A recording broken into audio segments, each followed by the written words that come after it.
me take you to flight school. We'll learn to fly. Ooh, let me take you to flight school. Hey there everybody, and welcome back. So I'm working on another big video for you guys right now. Unfortunately, we had some recording problems with it, but a lot of folks have been asking me on the forums, hey Jordan, what are your settings? What is it that you fly with in terms of your Fsx settings, and then what add-ons do you use, etc. So today we're going to be just doing a quick video on that stuff, just to show you guys what I fly with, what add-ons I use, what payware I use, and what my settings are in the sim. So let's go ahead and get started. So first of all, we'll take a quick look at what my Fsx settings are, and go ahead and look here. So if we go in our display section, you guys can see I just use ultra high as my global settings. This is just by default, anisotropic filtering, anti-aliasing, and whatever resolution you want. I do not use DirectX 10. I used to use that with the Steve FX Fixer, but I found that with Fsx Steam Edition, it performs actually surprisingly well with DirectX 9, so I no longer really need DirectX 10 anymore. You know, it's for those of you guys that don't have the Steve FX Fixer, it's you know, some money you could save. Keep lens flare and advanced animations on. I do not use light bloom. It's a very performance intensive effect that really kind of overdoes it sometimes and looks good at other times, so it's just not worth it. So I do not use light bloom. Aircraft ultra high by default. Everything's checked in the exterior settings for shadows, and aircraft lights high resolution 3D virtual cockpit, and that's it. Scenery settings, pretty much all maxed out with the exception of ground scene or shadows. A lot of Orbx sceneries, which is a third-party scenery developer, recommends you use 5 meters here, otherwise you start getting into some terrain anomalies. So I set this to 5 meters and then water effects to a high 2x, because I just found that's the best trade-off between appearance and performance. And then everything else is maxed out. Land detail textures are checked. Weather, I have my cloud draw distance at 90 miles, thermal visualization at natural, and then detailed clouds at max. Traffic, airlines are at 30, general aviation traffic is at 20, airport vehicle density is at maximum. Ships and ferries are at 20 both. I keep road vehicles off and do not show aircraft labels. One quick note about airline traffic density is I do use my Fsx Professional.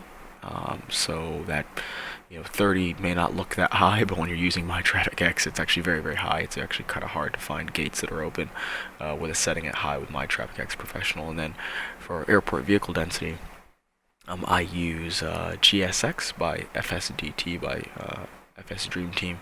And so you have a bunch of custom vehicles running around the airport. Just kind of adds the immersion. So the other thing I'll show you here in my settings, if we go to aircraft and look at realism settings, so this is the realism settings I fly with. Everything's maxed out here on the flight model. Pilot controls aircraft lights, display indicated airspeed. I don't use flying tips. I found that they get in the way, but for those of you guys who are new, it may be nice. You know, it reminds you about your parking brake and you know, your engine not being started, or you know, your altimeter not being set. So it's up to you whether you want to use it or not. I do detect crashes and use aircraft stress causes damage. I do not use anything that allows collisions with other aircraft, because you know, AI aircraft tend to act a little bit erratic sometimes, and sometimes you have no choice but to pass through one of them. So I leave that off. And then engine stress causes damage, and then G effects, which allows you to have redouts and blackouts if you over or under G your flight. Flight controls, auto rudder's off. So those are my settings in Fsx, pretty much for the most part. I'll show you guys my settings now in Active Sky Next. So in Active Sky Next, this is without a doubt, if I'm going to say invest in one weather engine that's out there, it must be this one. So I'll maximize this in the background for us. So you guys can see I have general options. I'm not going to go through every single setting, because I'm just going to assume that if you do use Active Sky Next, if you start from the default one, you know, I'll just show you the things that I changed. So things that I changed here is actually nothing here, but similar to depiction options, I did suppress local weather changes. This just makes for a smoother experience, especially as you're flying long distances. It allows your clouds to smoothly transition in and out, and just makes for a smoother, more predictable weather experience. So I suppress local weather changes, and also depict hurricanes. Cloud options, the only things I changed here is I enhance overcast conditions, and I do have high detailed thunderstorms clouds on. Wind options, I do not use enhanced turbulence. I found that with some of the more advanced aircraft, it just kind of throws off the whole model. So I actually do not use that at all. And then yeah, there's nothing else I really changed here. So visibility options, enable wing fade effect, disable the default haze layer, and enhance haze simulation. And then in-cloud visibility reduction is on. And then audio options I didn't mess with, visual fix options I didn't mess with, and warning options I didn't mess with. So with that said, I know the next thing that a lot of folks want to know is about my CFG. So let's take a quick look at my CFG. Now, this is going to be relatively anticlimactic for a lot of you guys, and the reason why is because, to be completely honest with you, I do not mess with my CFG at all. So why? Well, okay, I do mess with one thing in it. But a lot of folks are like, oh, you know, do you use buffer pools, or what is your fiber frame time fraction set at, or what is you know this or that or that or this set at. You know, in all my experience of flight simulation, I'll tell you that if there's anything I've learned, it's typically that the more you mess with your CFG, the worse your simulator runs. So with that said, I really do not mess with my CFG at all. The only thing I've changed in my CFG is my affinity mask, and my affinity mask was pretty much set by Active Sky Next when I ran it, and I have it set to 84 if I could find it. Where is it? Affinity. Yeah, so my affinity mask is set to 84. And if you guys do not have an affinity mask set, all you have to do is add these two lines: job scheduler, all caps, in brackets, and then affinity, capital A, mask, capital M, equals 84, and that's if you have at least a 4-core Intel processor like an i7 or an i5 that has hyper-threading enabled. If you have anything less than that, I'd say set your affinity mask at 14. Now I have a 6-core hyper-threaded processor with like 12 virtual cores, but I still use 84 because I found that you don't want to max out all the cores, because, you know, I'm running Active Sky Next in the background, I'm using recording software in the background, etc. And you always want to have some free cores for any other background programs that are running. Otherwise, sometimes you'll crash your entire computer. The command comes through and there's no core available to process that command. So I use an affinity mask of 84, and it runs, you know, beautifully. Other than that, I really don't change anything at all. The only thing I do change on occasion, depending on where I'm flying, is sometimes I'll change my LOD radius. And so right now you see it's at the default of 4.5. Really, the LOD radius just, it does not affect how much autogen you have. So you guys can see in the background right now, I have like a stupid amount of trees, right? If I were to up my LOD, there would be no more trees drawn. The only thing that it would affect is how far out these high resolution ground textures are drawn. So, you know, I'm flying very low right now, so you wouldn't be able to see the effect. But higher up, you know, sometimes it is a little bit helpful to have your high resolution ground textures drawn a little bit further out, especially if you're flying over photoreal scenery and things of the sort. So I use 4.5 most of the time, but sometimes if I'm in a really light scenery that's really beautiful and I want to kind of fly it around 8,000 feet or above at it, I will use an LOD radius of all the way up to 8.5, depending on which scenery it is. You just got to kind of trial and error it, but to be honest with you, for most folks, somewhere between the range of 4.5 and 6.5 will be just fine, and it should allow you to avoid out-of-memory errors while still having a pleasant visual experience. So, yeah, I mean, sorry to bust your guys' bubble if you were expecting me to have like some crazy tweaks to give you crazy frame rates. To be honest with you, my affinity mask has been the only thing that's really changed my my flight simming experience, and you know, the rest of it I don't really mess with too much. So that is about it in terms of my configuration. Now I will show you guys real quickly before I show you guys my hardware setup in terms of what I use to control my aircraft. I'll show you guys the other two add-ons that are talk to you guys about the other 3 add-ons that are very critical to my experience, but I'll show you guys my settings for 2 of them. So first of all, I use Rex 4 and RexEsssential+OD. So a lot of folks may say, well, why the heck do you do that? So RexEsssential+OD is the older version of Rex. It is not only a scenery program, but it's also a weather engine. I obviously don't use the weather engine function because I use Active Sky Next, but I do use just one thing in this entire thing, and this is how important it is to me that I installed this big old program just to use one of its functions. And it's really just its water textures and its wave animation. So RexEsssential+OD has a wave animation called sparkling, and it's the wave animation you guys see in the background. It is the best wave animation I've ever seen in a flight simulation. And so because of that, I, use RexEsssential+Overdrive just for that function. Now, to be honest with you can use the rest of the textures. The rest of the textures are completely fine. The only thing it really doesn't have is it doesn't have a very fast texture loading process like Rex 4 does.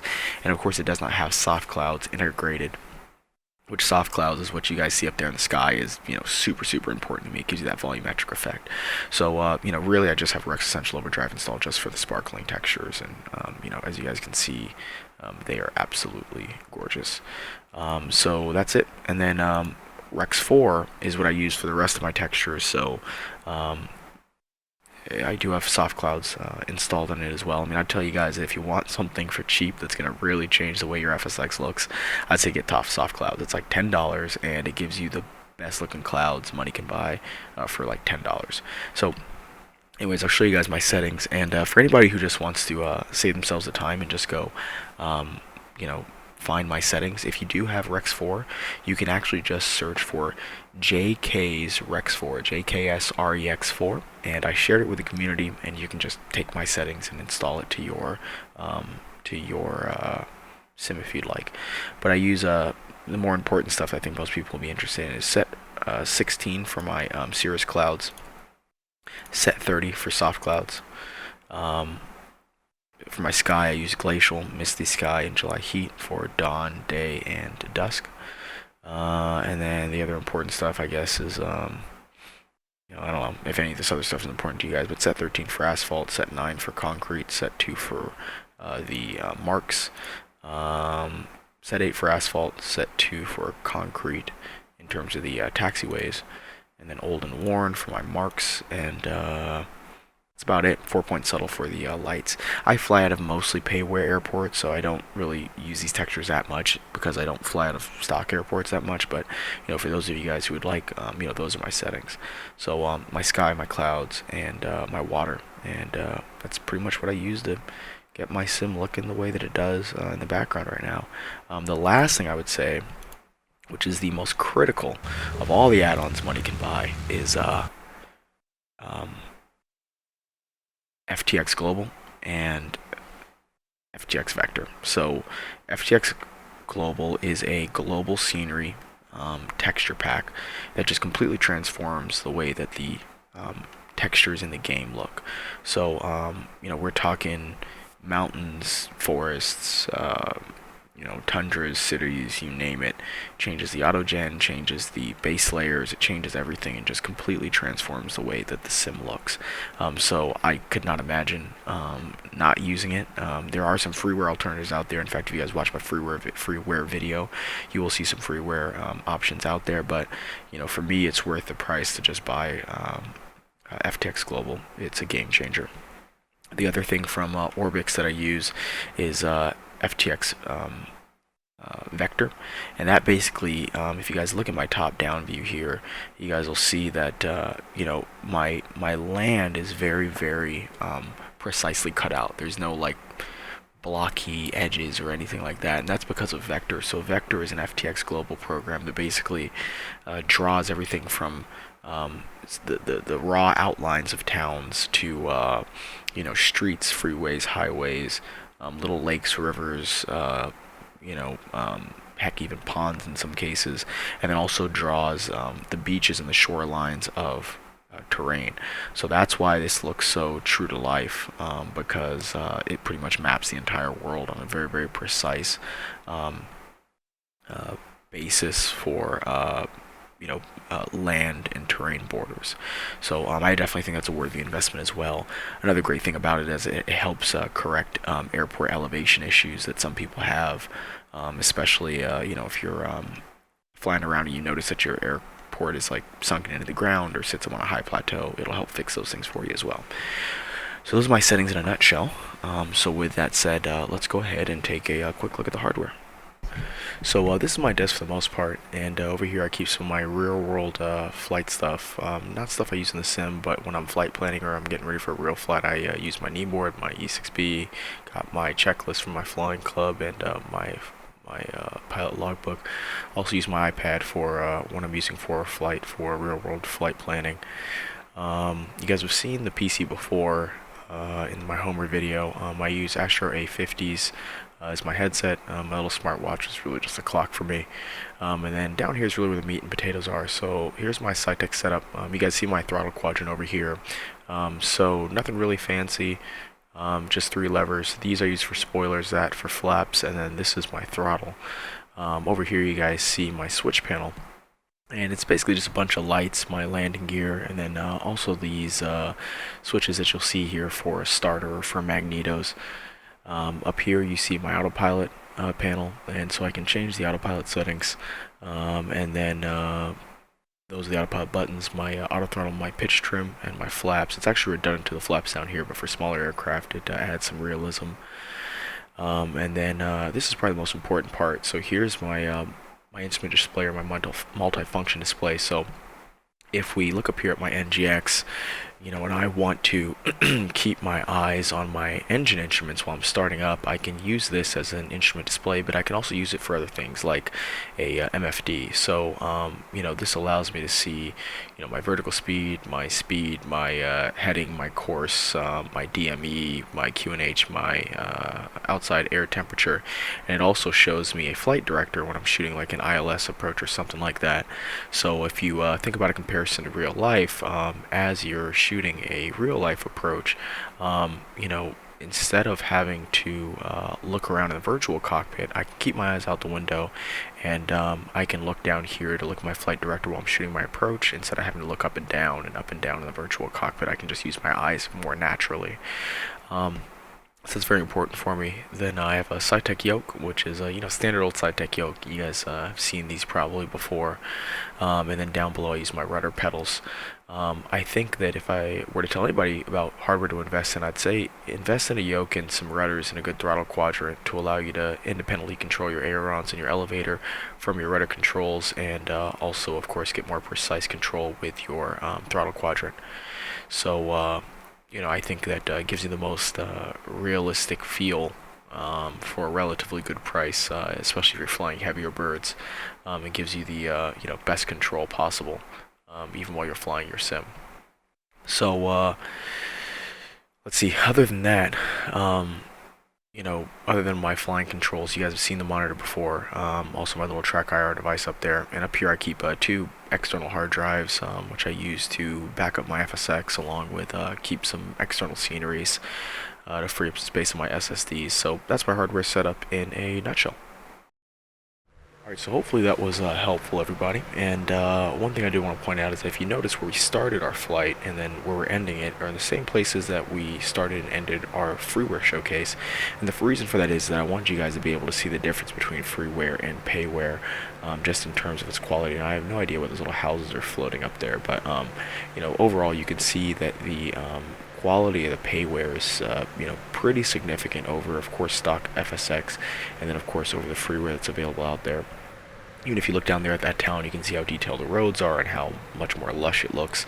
And then of course you can see how great these clouds look, being soft clouds, and then you can even kind of see those fade in and out effects that Active Sky Next gives you as you fly into the clouds, you fly into you know, some high precipitation areas. So you know, hopefully that's helpful. If you guys have any questions at all about, you know, maybe what payware you should buy, or what order you should buy them, or how to configure them, etc., be sure to drop me a line out, and you guys know I love to be able to respond to you guys in the comments. So thank you guys so much for watching. I have a very exciting video coming up that should be done tomorrow, so keep an eye out for that, and hope everybody takes care and enjoys flying. Alright, catch you guys later.